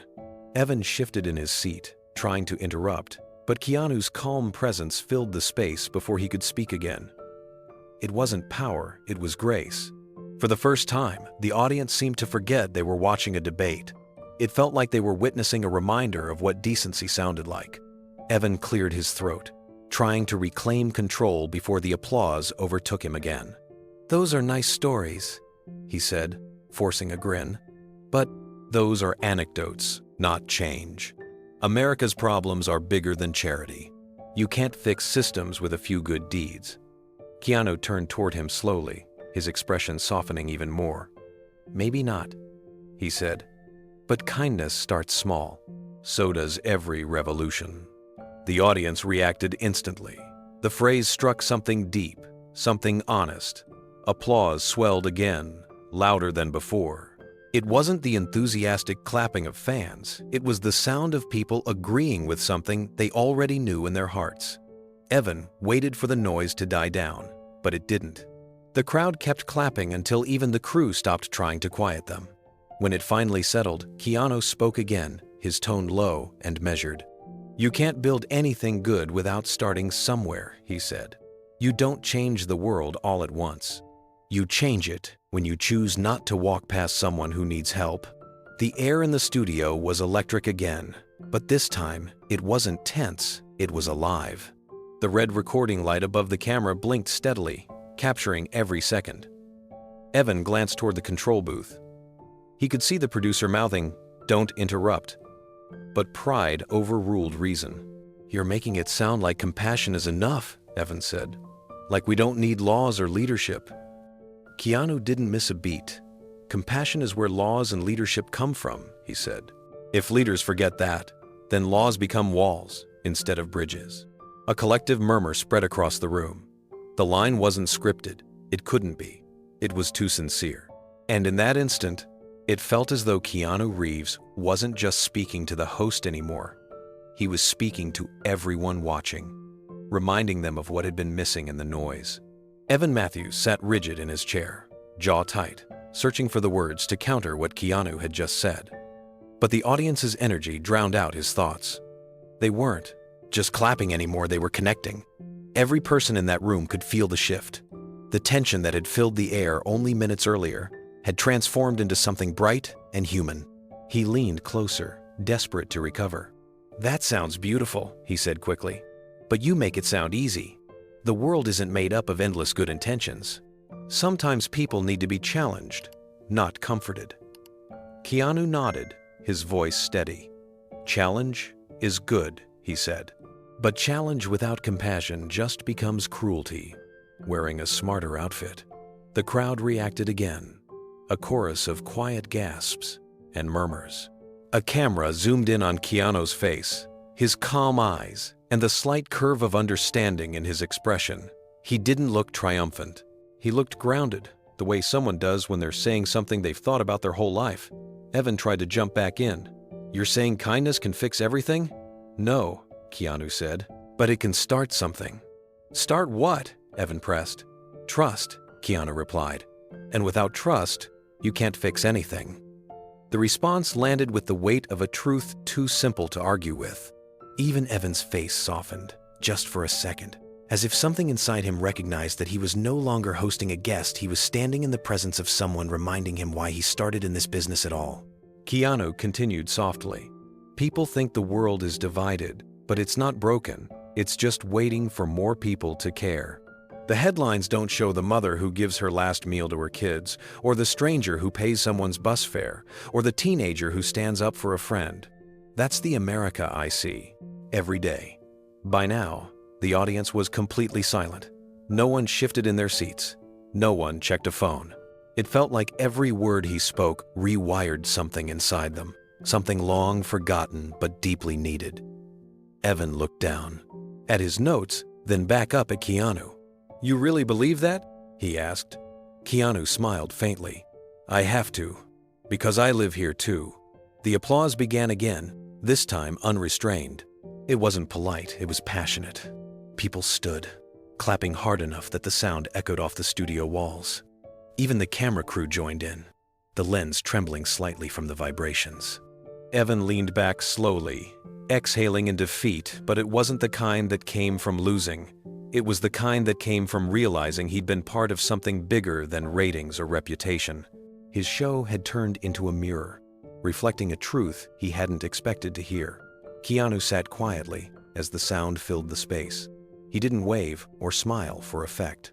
He just let the noise pass over him, humbly, like someone who knew applause wasn't for him, but for what people had rediscovered in themselves. When the clapping finally faded, Evan said softly, almost to himself, "Maybe that's the story we should have been telling all along." Keanu looked over at him and nodded. "It still can be," he said. For the first time since the interview began, both men smiled genuinely. The studio, once heavy with confrontation, now felt weightless, as if everyone inside had remembered something sacred about decency and courage. And as the red light above the camera kept glowing, the audience knew they weren't just watching television. They were watching a man walk the line between humility and conviction, and somehow make everyone else feel taller because of it. The applause that had filled the studio only moments earlier faded into uneasy silence. Evan Matthews sat stiffly in his chair, the corners of his mouth twitching between a forced smile and something closer to frustration. His cue cards lay forgotten on the desk. He looked across at Keanu, who remained composed, his hands resting loosely in his lap. Evan's voice rose, sharper than before. "Do you realize," he said, "that walking away from questions like this makes you look guilty?" The words came out too loud, echoing against the polished set walls. A few people in the audience flinched. Keanu didn't answer immediately. He looked down at his lapel microphone, his fingers brushing the edge of the clip. The red light on the camera glowed steadily, recording every second of tension. Then, with the same quiet grace that had defined him since the beginning, he began to unclip it. The metallic click echoed faintly in the silence. "Nobody forced me to stay," Keanu said softly. The audience gasped. The sound rippled through the room like wind through leaves, half shock, half admiration. The control booth lit up with movement. A producer shouted, "Keep rolling," while another hissed, "Cut to commercial now." But the feed didn't change. The camera stayed fixed on him, steady and unblinking. Evan's throat tightened. His composure was slipping faster than he could rebuild it. "You're walking away from accountability," he snapped, his voice cracking. "People deserve answers." Keanu stood slowly, every motion deliberate and calm. His posture was steady, his presence commanding but never aggressive. "No," he said quietly, his voice low enough that the silence around him made it thunderous. "I'm walking away from disrespect." The studio froze. No one dared to move. No one even breathed. The moment stretched on, heavy and electrifying, as the cameras continued to roll on what had just become the most unforgettable broadcast of Evan Matthews' career. Evan Matthews blinked rapidly, his face pale under the studio lights. "Disrespect?" he repeated, his voice trembling as he tried to sound incredulous. "You call fair questions disrespect?" Keanu's expression didn't change. His calm presence only made the tension more suffocating. "Fair questions come from curiosity," he said softly. "Yours came from judgment." The audience gasped again, the sound louder this time. A few people even clapped instinctively before stopping, as if afraid of interrupting history in motion. Behind the cameras, the crew stood frozen. No one looked at their monitors anymore. They were all watching the man standing under the lights, with quiet defiance. Evan tried to laugh, but it came out broken, dry. "You think you can just walk off my set because you don't like tough questions?" Keanu tilted his head slightly. "I think I can walk away from a conversation that stopped being honest." The line hit like a quiet explosion. Even those who disagreed couldn't look away. It wasn't anger, it was clarity, the kind that left no room for argument. Evan opened his mouth again, desperate to recover control. "You realize you're proving my point, right? This makes you look bad, Keanu. You're running away." Keanu's eyes met his, calm and unwavering. "No," he said. "I'm just choosing peace over noise." That simple sentence sent the audience into another wave of applause. Louder, longer, unstoppable. The control booth erupted in chaos, voices overlapping, someone shouting, "Stay on him! Stay on him!" But the cameraman didn't need the cue. He already knew this moment was going to live forever. Keanu stood motionless amid the applause, not basking in it, not rejecting it, just existing, steady and certain, while the man across from him crumbled under the glare of truth. Evan Matthews' lips parted, but no words came out. The applause drowned him completely. His once steady showmanship was gone, replaced by the raw vulnerability of a man who no longer held the room. Keanu didn't move, his gaze calm, his presence unshakable. When the noise finally faded, Evan tried one last time. "So, that's it?" he asked quietly. "You just walk away when it's not on your terms?" Keanu looked at him for a long moment, then spoke gently. "No," he said. "I walk away when the truth doesn't have room to breathe." There was no anger, no pride, just honesty. The audience sat frozen, their faces mirroring awe, respect, and disbelief. Even the cameras seemed to tremble slightly, as though aware they were capturing something irreversible. Keanu adjusted the microphone in his hand and set it carefully on the desk in front of Evan. Then, without haste, he turned toward the stage exit. His steps were quiet, but carried the weight of conviction. Evan's voice cracked as he called out, "You can't just leave like this, we're live." Keanu paused at the edge of the stage, half-turned toward the camera. "Then let them see what respect looks like," he said softly. The silence that followed was deafening. The audience rose to their feet, clapping with a force that shook the room. And as Keanu Reeves walked away, the studio lights reflected off the empty chair. He left behind a symbol of integrity, too powerful to script. The studio air was thick with disbelief. The cameras, trained on Keanu Reeves, followed his every movement as he stepped away from the desk. His shoulders were straight, his stride measured, his expression calm. There was no anger, no dramatic pause for effect, only quiet finality. Every step echoed across the glossy studio floor, soft but resonant, like punctuation at the end of a sentence that had already said everything it needed to. The audience, almost as if guided by instinct, rose to their feet. They didn't cheer, They didn't shout. They applauded softly, the sound of respect rather than spectacle. It was the kind of applause people give when they recognize courage, not the loud kind that demands attention, but the quiet kind that honors integrity. Evan Matthews sat frozen at his desk, his mouth slightly open, his cue cards scattered like fallen leaves. His voice finally cracked through the noise. "You can't end it like this," he shouted, his words echoing into the vast stillness. Keanu stopped near the edge of the stage. The hot studio lights framed him in gold, casting long shadows across the floor. He turned halfway, his face calm, his gaze steady. "It ended," he said quietly, "when you stopped listening." The sentence floated through the studio like a slow heartbeat. For a moment, time seemed to stop. The control booth went silent. The producers who had been shouting moments earlier now stood still, their hands hovering uselessly over the switchboard. No one dared to cut the feed. Keanu looked out toward the audience one last time. The soft applause had turned to reverent stillness. Then, with one small nod of gratitude, he turned back toward the exit and began walking again, unhurried, unbroken, and utterly free. Every camera followed as Keanu Reeves crossed the studio floor. The movement was slow, steady, deliberate. His footsteps echoed against the stage's hard surface, the sound crisp and final under the heavy studio silence. The audience stayed standing, their eyes fixed on him, torn between awe and disbelief. No one shouted. No one tried to stop him. The energy in the room felt suspended, caught between history and silence. Behind him, Evan Matthews struggled to regain his voice. "Keanu!" he called, rising from his chair, his tone desperate now. "You can't just walk out on a live show." Keanu didn't turn around. His pace didn't change. The lights followed him, washing his back in warm white, catching the faint glimmer of the microphone cable still swaying from the desk he had left behind. He reached the edge of the stage, the studio exit only a few feet away. Evan's voice cracked through the stillness again. "You're walking away from accountability," he shouted. That was when Keanu stopped. He turned halfway, enough for the cameras to catch his face in profile.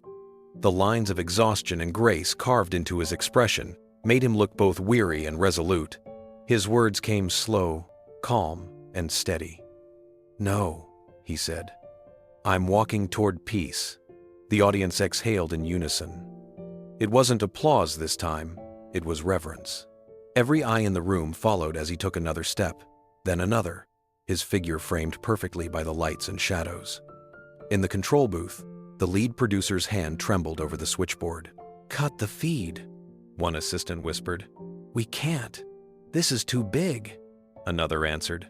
So they didn't.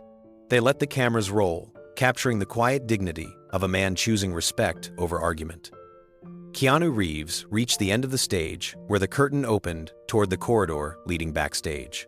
His movement stayed calm, not hurried or fueled by anger. The air behind him shimmered with the heat of the lights, but his voice, steady and composed, lingered in the space he'd just left.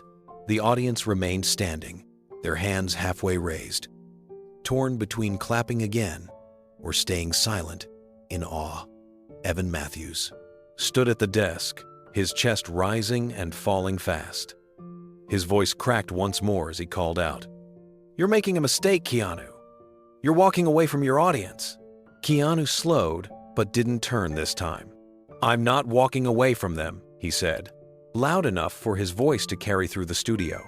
"I'm walking for them," the audience gasped. It wasn't defiance, it was grace, the kind that rises only when truth no longer needs defending.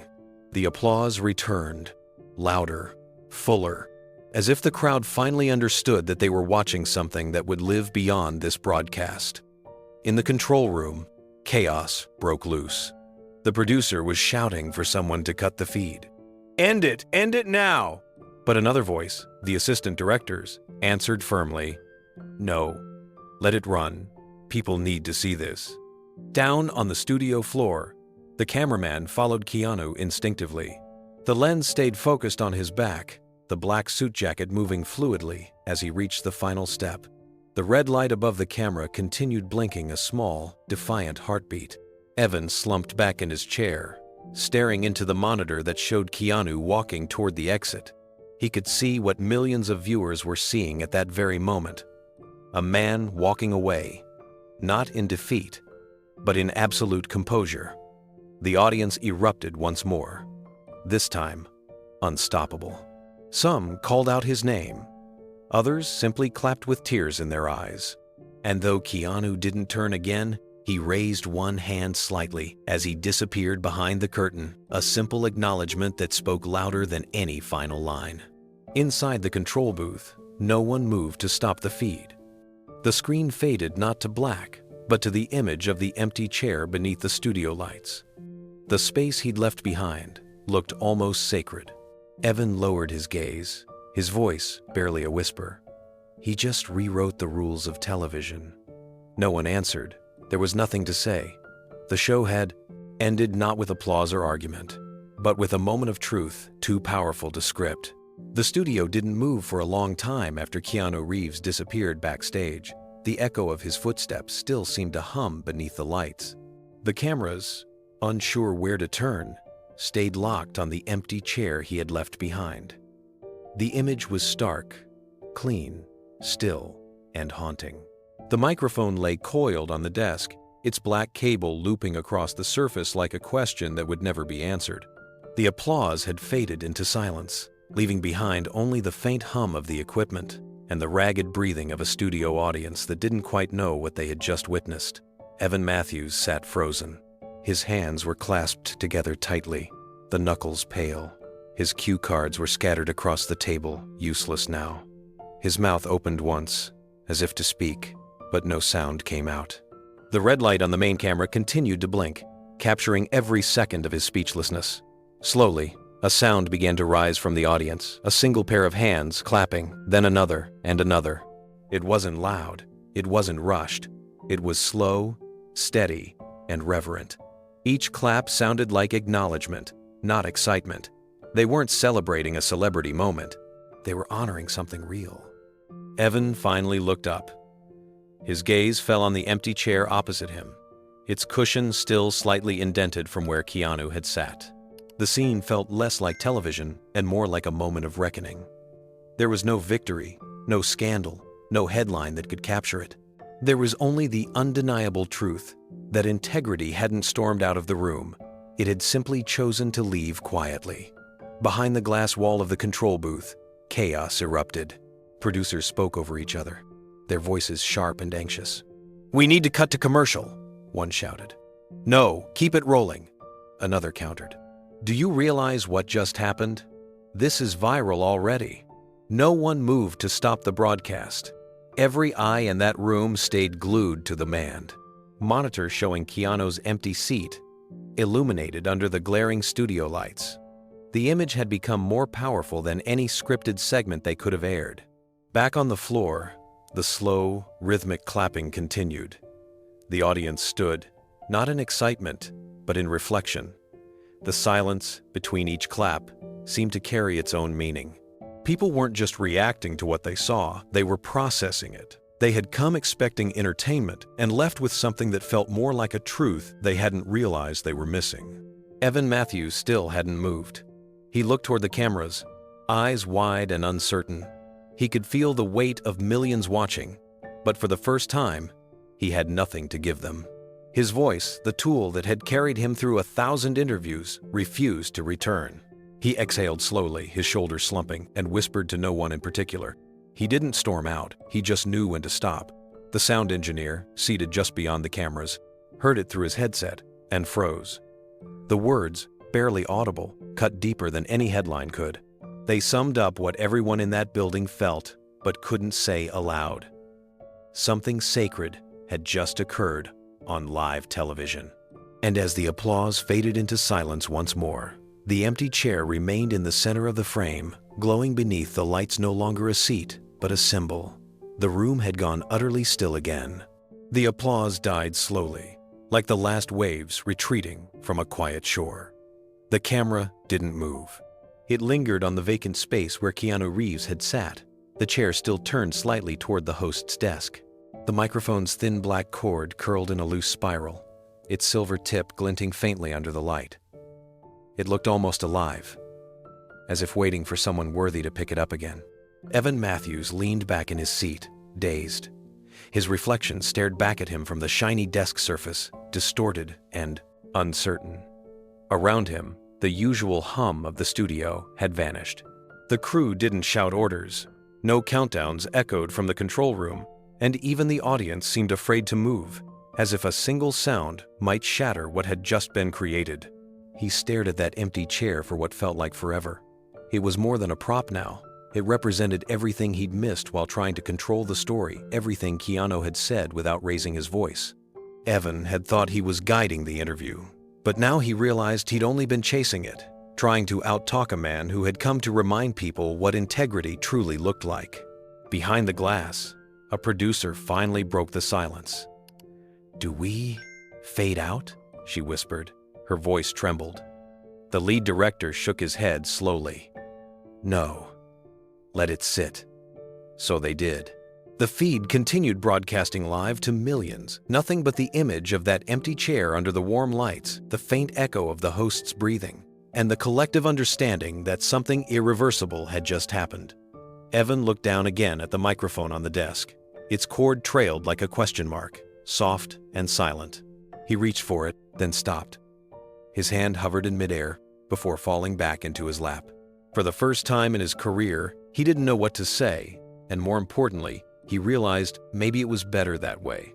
The lights above hummed faintly, throwing long shadows across the floor. Somewhere in the back row, a woman wiped her eyes. Another man reached for his phone but couldn't bring himself to raise it. This wasn't a moment to record. It was a moment to remember. By morning, the clip of Keanu Reeves walking off the Good Morning America stage had taken over the internet. It spread first through short video platforms, then news outlets, then worldwide. The footage of his quiet exit, no shouting, no dramatics, just composure and conviction, was replayed millions of times. Headlines appeared within hours. Keanu walks out with dignity. The calmest rebellion in television history. When integrity took the mic, social media exploded. Comment sections filled with words like respect, grace, and truth. People from all walks of life shared the moment, some adding captions like, "This is how you handle disrespect," and "He didn't argue, he rose above." Within 24 hours, the clip had been viewed over 50 million times. News anchors debated it on air, late-night hosts replayed it, and opinion writers struggled to capture why it felt so significant. It wasn't about scandal or outrage, it was about restraint, about a man who refused to be dragged into noise. A psychology professor on one talk show described it best. In a time when everyone shouts to be heard, silence from the right person can sound like thunder. Meanwhile, Evan Matthews woke up to a very different reality. His inbox overflowed with criticism. Hashtags like #RespectOverRatings and #LetKeanu trended all day. Viewers accused him of ambushing a guest who had shown nothing but humility. One post read, "Keanu taught a masterclass in integrity." Evan taught a masterclass in how to lose it. By noon, the network released a carefully worded statement, calling the incident an unplanned moment of strong emotion. It did little to calm the backlash. The audience had made up its mind. The man who left had won by saying less than anyone else in the room. By afternoon, the clip had spread beyond the United States. In Europe, morning news programs replayed the footage with subtitles. In Japan, headlines called Keanu Reeves the man who walked away with grace. In South America, entire segments analyzed his words about peace and integrity. The moment transcended language. People didn't need translation to understand what they had witnessed. Celebrities began sharing the clip too. Musicians, actors, and even journalists posted it with their own reflections. One tweet from a well-known anchor read, "Keanu didn't storm out. He simply refused to stay in a place where decency wasn't respected. That's power." The message was retweeted hundreds of thousands of times. Evan Matthews, once a respected interviewer, became the face of media arrogance overnight. His team issued a follow-up apology, claiming the segment was taken out of context. It didn't help. Commenters filled the post with screenshots and quotes from the broadcast, reminding him there was no context strong enough to erase what viewers had seen. Keanu, meanwhile, remained silent. For nearly 2 days, He said nothing. No interviews, no social media posts, no press appearances. The internet filled the silence for him, praising his composure and dissecting every word he had spoken before walking off. The calmness of his departure became its own kind of poetry. When he finally did release a statement, it wasn't long or defensive. It read simply, "Conversations should heal, not humiliate." Those 6 words were enough. They trended globally within hours. News outlets printed them in bold headlines. People turned them into artwork, wallpapers, and short videos layered with soft piano music. Schools, community pages, and advocacy groups shared it as a message of empathy in an era of division. The quiet rebellion of one man had turned into a movement. A week later, the network reached out again. This time, they didn't send producers or publicists. They sent an open letter, inviting Keanu Reeves back to the show. It promised a respectful, balanced conversation, and offered him full creative control of the Templing segment. Keanu read it once, folded it neatly, and set it aside. That evening, his assistant asked if he planned to respond. He smiled faintly. "Yes," he said, politely. His reply was just one sentence. Some conversations end best in silence. The message went viral the moment it was shared. Viewers flooded social media with admiration, calling it the most gracious rejection ever written.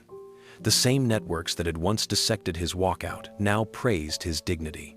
One headline read, "He didn't just walk out, he walked up." Evan Matthews, facing weeks of criticism and a noticeable drop in ratings, finally addressed the moment during a later broadcast. His tone was subdued, almost remorseful. "I learned something that day," he said. "Sometimes listening speaks louder than questions." Across the country, clips of that admission ran beside footage of Keanu's quiet exit.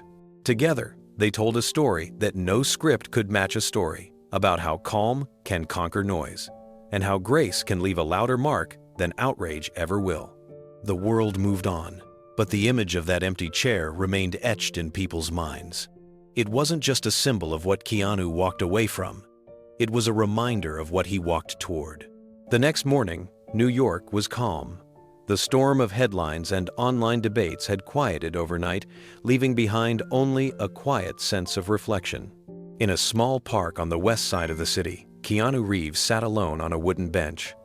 The early sunlight filtered through the trees, painting soft patterns across the path. A few pigeons pecked at crumbs near his shoes. He tore off small pieces of bread and tossed them gently, his movements slow and thoughtful. He wore a dark hoodie, sunglasses, and a pair of worn sneakers, unrecognizable to most who passed by. The world had been talking about him non-stop for days, but here, he was just another man finding peace in stillness. A pair of earbuds rested in his ears, low music humming faintly, a mix of piano and distant guitar. For a while, no one disturbed him. Then a young man walking his dog hesitated as he passed, doing a double take. He approached slowly, respectful and unsure. "Mr. Reeves?" he asked softly.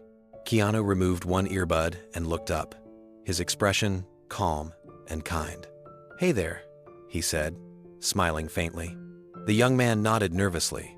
"Sorry to bother you. I just wanted to say thank you for what you said on the show. You said what so many of us felt, but didn't know how to say." Keanu nodded gently, his voice quiet but clear. "I wasn't trying to make a statement," he said. "Just wanted to remind people that listening matters." The young man smiled, visibly moved. He shook Keanu's hand, thanked him again, and walked away, leaving him once more in silence. Keanu put the earbud back in, leaned against the bench, and kept feeding the pigeons, peaceful, grounded, and free. As the morning light shifted higher through the branches, the park slowly filled with life. Children chased each other near the fountain. A jogger paused to stretch. A mother handed her daughter a sandwich on a nearby bench. The world carried on, unaware that the man sitting quietly among them had just reminded millions what dignity looked like. Keanu's thoughts wandered, not to the television studio or the flashing lights, but to the countless people he had met over the years. Nurses who stayed past their shifts, mechanics who fixed cars for free, volunteers who never asked for credit. Those were the real heroes, he thought. Not the ones who shouted the loudest, but the ones who kept showing up, day after day, in quiet service. He smiled faintly at the thought. The world didn't need more noise. It needed more patience. It didn't need louder arguments. It needed deeper compassion. What happened on that stage had been seen by millions, but what mattered most wasn't the confrontation. It was the reminder that peace still has a place in public life. A small girl wandered up to the pigeons, giggling as they fluttered away. Keanu smiled and handed her the rest of the bread. "They like when you're gentle," he said softly. Her mother thanked him, realizing only after a moment who he was. But he gave a small nod, asking with his eyes for quiet. She smiled back and walked on, respecting his wish for stillness. The city moved, breathed, lived around him. And in the middle of that rhythm, Keanu found something he hadn't been looking for, a quiet moment of truth. By noon, the park was alive with sound, but Keanu remained still. His phone buzzed once with another notification, another headline quoting his words. He didn't check it. He didn't need to. What had been said was already out there, carried by millions of voices that had finally remembered the value of listening.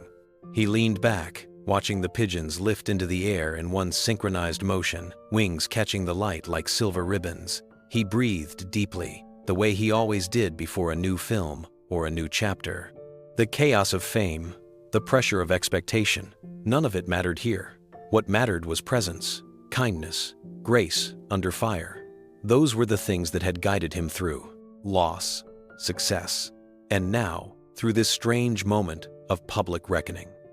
A journalist later wrote that Keanu Reeves didn't win an argument that day. He won something far rarer: respect. And that respect came not from power or defiance, but from the calm strength to simply walk away when the conversation stopped being about truth. He stood, brushed the crumbs from his hands, and gave one last look to the sky. Somewhere in the distance, church bells rang noon. He smiled faintly and whispered to himself, "Integrity doesn't storm out. It walks out with grace." The camera would have faded there if this were a film. But in real life, there were no lights, no applause, just the quiet rhythm of New York and a man who chose peace over pride. If you were watching this story unfold, what would you have done in his place? Have you ever witnessed someone stand up with calm dignity, like Keanu did? And tell us, what story do you want to see next about Keanu's incredible heart?